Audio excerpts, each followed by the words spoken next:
So here's just a quick video on the 2018 instrument cluster. We have new steering wheel buttons. Your audio controls are flipped from your navigation menu. You now have a back button, voice buttons here. Your phone buttons are in the same spot, but you now have the settings and nav button. You have a pony button, and this is the new media button. And you actually can pick the media source instead of just cycling through them. The nav button will not work in cars without Sync 3. It's just there, doesn't matter, cluster still works. Let's go ahead and turn it on. So we get the nice startup.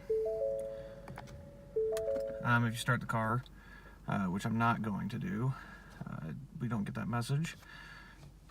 We can go through the modes here. By default, it changes based on the modes you put in.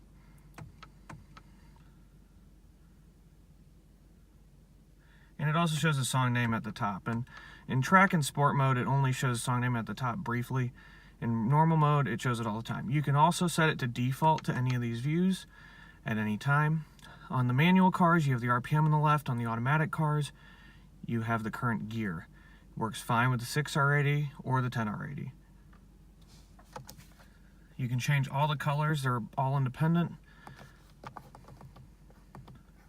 The primary changes like the color of the gauges themselves, and then the secondary changes the outline. The default is blue and gray. And then of course you have your ambient light control if your car is equipped with that. You can also select the gauges you'd like to display. Some clusters have oil temp, some don't. Mine doesn't. And then they display here. Some clusters, the ones with oil temp, when you page down here, you will see different circular gauges like this. On mine, I see the text gauges like this. We don't know why this is. And then you have the skid pad. Track apps are all the same. Line lock works great, has the cool new animation.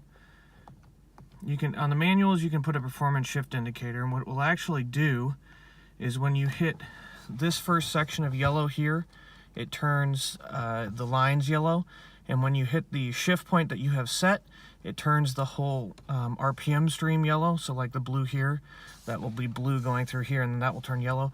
And of course, when you hit the red line, which can be set at 65 or 7400 RPM, that the whole stream will turn red.